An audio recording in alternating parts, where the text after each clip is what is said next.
Hello दोस्तों, भूतिया कमरा पार्ट 2 में आपका स्वागत है। तो कैसे आप लोग? आई होप सब लोग ठीक होंगे।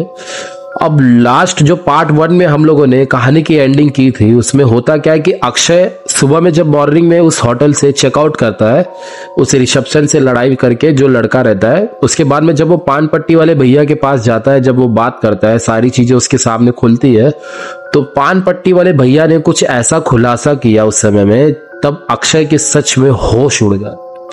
पान पट्टी वाले भैया ने बताया कि भैया, जब आपके आने से कुछ टाइम पहले भी यहाँ पर एक लड़का लड़की रहने के लिए आए थे। आपके साथ में जो घटना हुई ना, वो तो काफी हद तक ठीक ही है, बट जब वो लड़का लड़की आए थे तो उनके साथ में ऐसी घटना हुई जो सच में काफी ज्यादा डरावनी है। उस रात में बताया जा रहा था कि वो जो लड़की थी, वो जब वॉशरूम में गई थी रात के 12-1 बजे या समथिंग कुछ टाइम में, तो अचानक से किसी ने उसका गर्दन पकड़ लिया था और वो जो बेसमेंट में था उसे बहुत जोर से दे मारा था और उसका पूरा सर फट गया था और खून काफी ज्यादा बह रहा था। और सेम चीज ऐसी लड़के के साथ में भी बहुत कुछ घटना होती है। उसके बाद में आपके साथ में ऐसी घटना हुई है।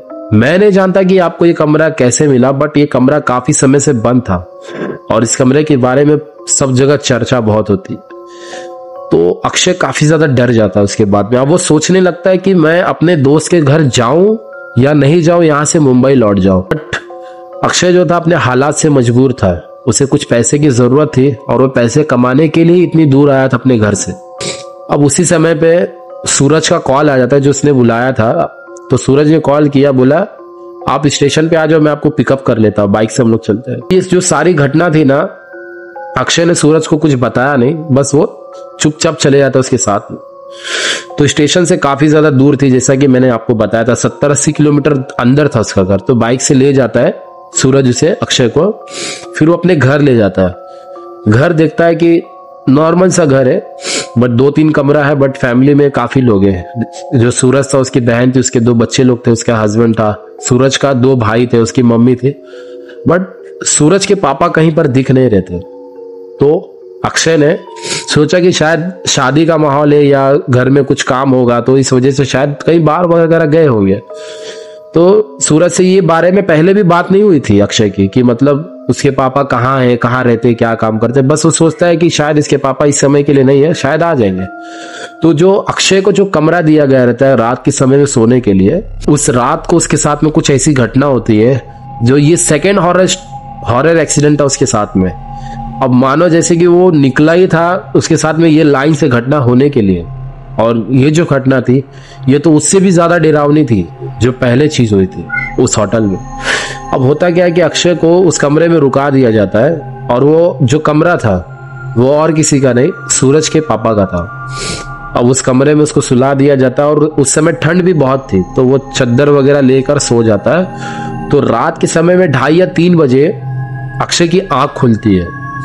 तो वो सोचा था शायद कि उसके कमरे में सूरज बाद में आ जाएगा सोने के लिए, बट रात के समय में सूरज नहीं आया था कमरे में, वो अकेला ही सोया था। और जब उसकी आंखें खुलती है अक्षय की, तो वो देखता है कोई मोटा सा हट्टा का सा तगड़ा सा इंसान उसके बगल में लेटा हुआ है। अब वो सोचता है कि शायद ये सूरज के पापा है और ये रात के समय में आके मेरे बगल में सो गए। तो उसे कुछ प्रॉब्लम भी नहीं था, वो वापस से आंख बंद करके लेट जाता है। बट जिसे अक्षय ने रात के समय में देखा था, उस इंसान ने उसे कुछ किया नहीं। बट जब मॉर्निंग में उठता है तो वो देखता है कि बाहर निकलने के बाद कि सूरज तो बाहर सोया हुआ है। फिर सूरज शायद मेरे कमरे में नहीं सोया था या कहीं और सोया था, तो उसे उठाता है, कहता है तू बाहर क्यों सोया हुआ है। मतलब जैसे घर में एक आंगन होता है, वहां पर वो खाट पर सूरज सोया था। और जब उसको उठाता है, बात करता है, तो वो बोलता है कि मैं बस थक गया था इसीलिए मैं बाहर सो गया। फिर वो कहता है कि तेरे पापा रात के समय में मेरे बगल में सोए थे, अभी सुबह उठा तो देख रहा हूं तेरे पापा नहीं, बहुत जल्दी उठ जाते लगते तेरे पापा। तो जो सूरज था वो काफी ज्यादा शॉक्ड हो जाता है कि मेरे पापा, ये क्या बात कर रहा है। अब वो बहुत ही अजीब तरीके से फेस बनाता है, कहता हाँ मैं तेरे पापा की बात कर रहा हूँ, रात के समय में मेरे बगल में सोए थे आके, अभी कहाँ चले गए, मैं उनसे मिल लेता, आशीर्वाद ले लेता हूँ। हालांकि जब वो अक्षय उसके घर में गया था, सबसे मुलाकात हो गई थी, सबसे पैर वीर पड़ना जैसे कि नॉर्मल एक लड़का करता है। तो उसने कहा है तेरे पापा, मिल लेता उनसे भी। तो सूरज कहने लगता है तू पागल हो गया है, रात के समय में तेरे कमरे में कोई सोया ही नहीं था, और इसीलिए तू मेहमान इस वजह से मेरी मम्मी ने कहा कि उसे अकेले कमरे में सोने दो, उसको डिस्टर्ब मत करना, और इस वजह से तेरे कमरे में हम लोगों ने किसी को भेजा नहीं, ना ही मैं खुद आया सोने के लिए, और रात के समय में सिर्फ तू अकेला सोया था। अब अक्षय के पूरे होश उड़ जाते हैं कि शायद मेरा दोस्त पागल हो गया है, कि क्या बात कर रहा है। कहने लगता है तू पागल हो गया, मेरे बगल में एक इंसान सोया था, हट्टा कट्टा सा था, लंबा सा, काफी हेल्दी था। तो सूरज काफी ज्यादा डर जाता है, क्योंकि इससे पहले तो जो अक्षय था उसने मेरे पापा को देखा नहीं था, तो ये एग्जैक्टली कट खाती और एकदम हुलिया एकदम मेरे पापा के जैसे कैसे बता सकता है। तो बात बात में उसके घर में ये बात खुलने लगती है और सारे फैमिली वाले आके जमा हो जाते हैं। अब अक्षय कहने लगता है सूरज से कि तेरी मम्मी कहाँ है, मैं उनसे बात करना चाहता हूँ। जो सूरज रहती है उसकी मम्मी आती है, तो उसकी मम्मी भी हंसने लगती है कि शायद तूने कोई सपना वगैरह देखा होगा, बट ऐसा कुछ भी नहीं है। तो जब अक्षय की दीवार पे नजर जाती है तो देखता है वहां पे एक इंसान की फोटो लगी हुई है, और इस फोटो के ऊपर हार चढ़ा हुआ है, और इंसान वो कोई नहीं है, और कोई नहीं होता है, वही सूरज के डैडी होते हैं। आज से 15 साल पहले सूरज के डैडी का देहांत हो गया था हार्ट अटैक से, और उसी बेड पे, जिस बेड पे अक्षय लेटा था, उसी बेड पे उनका सांसें आखिरी गिने थे उनने। अब वो कहने लगता है कि जी माँ जी, यही अंकल मेरे बगल में रात में सोए थे, मुझे एकदम पक्का मैंने देखा था इनको, एकदम मेरे बगल में आके सोए थे। अब घर में काफी ज्यादा लोग डर जाते हैं कि इस लड़के ने ऐसा क्या देख लिया रात के समय, उनमें कैसा पॉसिबल है कि 15 साल पहले कोई इंसान मर चुका है और एक किसी बाहरी व्यक्ति के आने के बाद में उनकी आत्मा या कुछ भी हो इसे ही क्यों दिखाई दे रही। अब सब लोग सोच में पड़ जाते हैं कि आखिर में ये क्या कह रहा है। फिर अगली रात को उस कमरे में सूरज और अक्षय साथ में सोते हैं। अब इस बात पे सूरज का एकदम माथा घूम जाता है। अब फटाफट अक्षय रहता है, उसका दिमाग काम करता है, वो बाइक उठाता है, सबको बैठाता है और अक्षय बाइक चलाने लगता है। अब सोचने वाली बात यह है कि जब ये लोग बाइक लेके निकलते उस रास्ते से, तो बाइक जब निकल रही थी इन लोगों की, जब वो अक्षय बाइक चला रहा था, सूरज ने पीछे मुड़ के देखा कि कोई एक औरत है जो एकदम ही डरावनी दिख रही है, और वो पेड़ पे लटकी हुई है उल्टा, और बहुत अजीब तरीके से हंस रही है।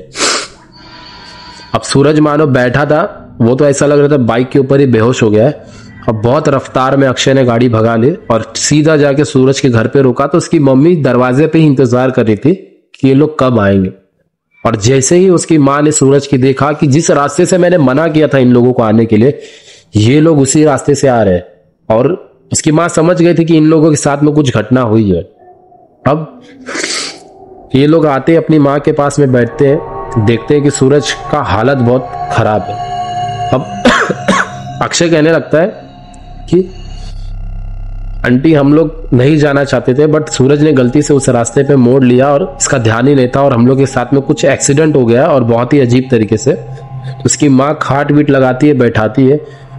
तो सब लोग अपने में इतने व्यस्त हो गए थे कि किसी को कुछ समझ में ही नहीं आ रहा था कि सूरज जो है जिसके साथ में ये हादसा हुआ है वो एकदम शांत हो गया, वो किसी से बात नहीं कर रहा है, और जिस जगह पे उसे बैठा दिया वो एकदम शांत डर के बैठा हुआ है, जैसे मानो उस पेड़ पे उस औरत को लटके हुए देख के इसकी सांसें रुक गई हो और इसकी दिल की धड़कन एकदम तेज हो गई हो, क्योंकि उसके लाइफ में सूरज ने ऐसा फर्स्ट टाइम ये चीज देखा था। और वो बात करने लगता है रात के समय में, भाई देख मैंने देखा था तेरे डैडी को, तू मान चाहे मत मान। तब उस रात को अक्षय पूछने लगता है कि तूने मुझे कभी बताया क्यों नहीं कि तेरे डैडी नहीं है। तो सूरज ने कहा मैंने कुछ ऐसा खास बताना जरूरी नहीं समझा, बट आज से 15 साल पहले मेरे डैडी ऑफ हो चुके, तब मैं बहुत छोटा था और इसी कमरे में मेरे डैडी की आखिरी सांसें गिनी थी। अब अक्षय काफी ज्यादा डर जाता है कि जैसे मानो कि वो 2 रुपया कमाने नहीं आया यहाँ पर कुछ पैसे, बस उसके साथ में हॉरर एक्सीडेंट 1 बाय 1 हो रहे। अब आगे क्या देखना। तो कमरे में सूरज के सोने के बाद में, उसके बाद में वो अंकल उसे कभी दिखाई नहीं देते। अब जो अक्षय था वो कहने लगता है कि शायद सूरज तेरे डैडी को मुक्ति नहीं मिली है, और वो देख भी रहा होता है कि उसके घर में क्या चल रहा है। देखता है कि सुबह से शाम हो जाती है, घर में पूजा पाठ नहीं हो रहा है। कोई जो औरत है उसकी भाभी भी थी, जो उसके भाई की वाइफ, वो भी अगरबत्ती वगैरह पूजा पाठ वगैरह करना ये सब कुछ नहीं करती थी। तो अक्षय ने बोला भी कि आप लोग पूजा पाठ क्यों नहीं करते हो। तो उसकी मम्मी ने कहा कि जब से मेरे हस्बैंड की यानी सूरज की डैडी की डेथ हुई उस दिन से घर में पूजा पाठ बंद है, लगभग 15 साल से। अब समझ में आ गया अक्षय को कि शायद इसी वजह से उनके डैडी को मुक्ति नहीं मिली और घर में पूजा पाठ नहीं हो रहा, तो ये लोग एकदम नास्तिक बन चुके हैं। अब उस समय में वो कुछ नहीं बोलता है, बट कुछ दिन के बाद में 2-4 दिन के बाद में अब ये तीसरा हॉरर एक्सीडेंट इसके साथ में होने वाला था। अक्षय के साथ में होता क्या है कि जो सूरज होता है और वो अक्षय रहता है, उसके साथ में एक और लड़का आता है, सूरज का जो दोस्त रहता है। उन लोगों को एक शादी का ऑर्डर मिलता है और उन लोग शाम के समय में चले जाते हैं, 4 या 5 बजे तक लगभग निकलते हैं। तो निकलते निकलते उनकी जो सूरज की माँ थी, उन्होंने कहा बेटा कि जिस रास्ते पे तेरा ऑर्डर आया है उस रास्ते से आने के समय में जो वो पेड़ पड़ता है रास्ते में बड़ा वाला, वहां से मत आना, घूम के आ जाइयो, बट उस रास्ते से रात के समय में मत आना। तो सूरज कहने लगता है क्यों, किस लिए, क्या हुआ? तो उसकी मम्मी ने ज्यादा ये बारे में डिस्कस नहीं किया, बस कहा कि बस तुझे कसम है मेरी, वहां से रात के समय में मत आना, तू घूम के आ जाना, 5-10 किलोमीटर ज्यादा लग जाएगा चलेगा, बट उस रास्ते से मत आना, घूम के आ जाना। अब इन लोगों ने शूट वगैरह किया। एक बाइक पे 3 लोग रहते हैं और साथ में सूरज का एक दोस्त भी रहता है, हेल्पर के लिए आया होता है। तो जब इन लोग शादी का ऑर्डर खत्म करके रात के 2:30 बजे आसपास, लगभग 1 या 1:30 या 2 बज रहे होंगे, 2:30, तो उस समय पे ये लोग आ रहे थे और अक्षय ने देखा कि बाइक चलाते चलाते सूरज का ध्यान नहीं है और ये उसी मोड़ पर, उसी रास्ते पर आ पहुंचा जहां से उसकी मां ने आने के लिए मना किया था। अब अक्षय को ऐसा लगता है कि शायद जिस रास्ते से सूरज की मम्मी ने आने के लिए मना किया था उसी रास्ते हम लोग वापस से पहुंच चुके हैं, क्योंकि ठीक वो पेड़ के बीच, मतलब जो रास्ता था वो सिंगल रास्ता गया था और वो रास्ते के एकदम बीच में ही वो पेड़ था, बड़ा सा, जैसे कि सूरज की मां ने जिक्र किया था। अब वो अक्षय कहने लगता है कि सूरज तेरी मम्मी ने शायद इसी रास्ते का जिक्र किया था और हम लोग गलती से इसी रास्ते पे आ गए। तो सूरज कहने लगता है कि ओ शिट यार, मैं तो भूल ही गया, मैं उसी रास्ते पर आ गया, बट ठीक है ना यार, कोई बात नहीं, हम लोग यहाँ से चले जाते क्योंकि घर अब पास में ही है। तो अक्षय कहने लगता है बात मान, यहाँ से गाड़ी मुड़ा ले, मुझे भी ये रास्ता ठीक नहीं लग रहा और मम्मी ने कुछ सोच कर ही बताया होगा, तू गाड़ी मुड़ा ले। बट जो सूरज था वो कहने लगता है छोड़ो ना अक्षय भाई, चलते, ज्यादा दूर अब बचा नहीं है, और वो बात ना मान के गाड़ी निकाल देता है। बस पेड़ के कुछ फीट दूर में ही पहुंचा ही था उन लोगों का बाइक। अचानक से क्या होता है, उन लोगों की बाइक मानो जैसे किसी ने हवा में उड़ाकर दूर फेंक दी। तो जो अक्षय रहता है वो काफी दूर जाके गिरता है, सूरज भी काफी दूर जाके गिरता है, उसके साथ में तीसरा लड़का है वो भी रोड पर गिर जाता है कहीं पर, और बहुत सारी चोटें इनको आई होती है। और उस समय में हवा इतनी तेज चलने लगती है अचानक से, पूछो मत। अब सूरज के एकदम होश उड़ जाते हैं कि अचानक से जिस रोड पे हम लोग जा रहे हैं नॉर्मल स्पीड में और दूसरा कोई है भी नहीं सामने से आने के लिए, अचानक से हमारी जो गाड़ी है बाइक वो हवे में उठ कैसे गई और हमें फेंका किसने। अब इस बात पे सूरज का एकदम माथा घूम जाता है। अब फटाफट अक्षय रहता है, उसका दिमाग काम करता है, वो बाइक उठाता है, सबको बैठाता है और अक्षय बाइक चलाने लगता है।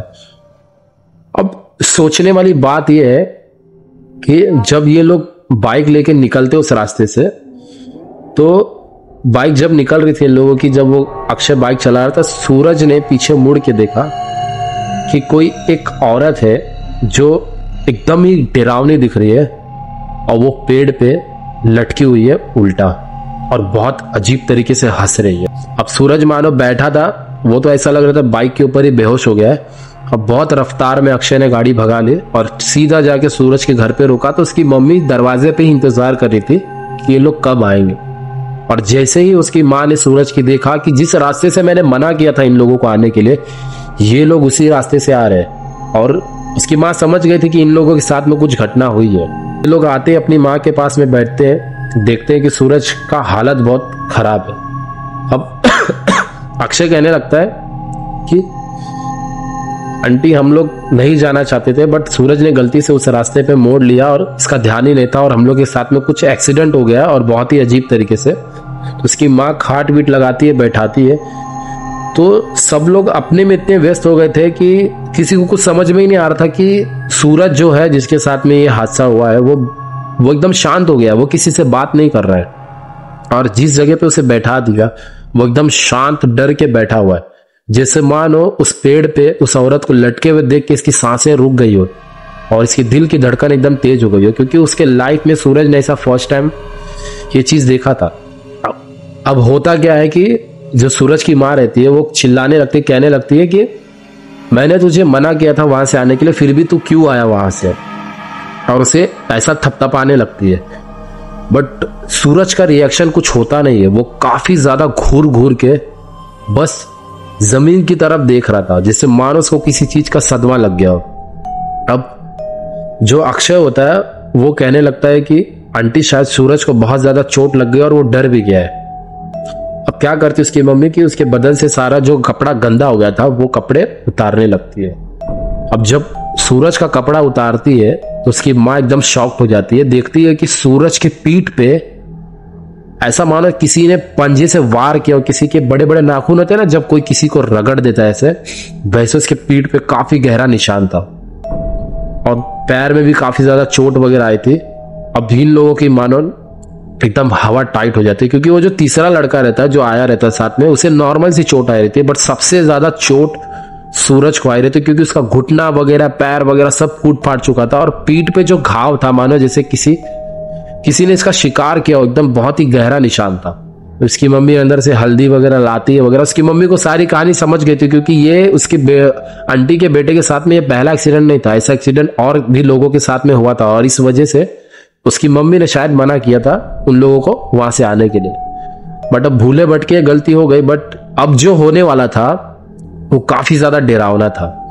अब होता क्या है कि सूरज उस रात को सो नहीं पाता और बहुत ही अजीब तरीके से हंसता है और घर के अंदर पागलों की तरह हरकत करने लगता है। और उस रात को लगभग 4 बजे के बाद में कुछ ऐसी घटना होती है जो सच में काफी ज्यादा डरावनी है।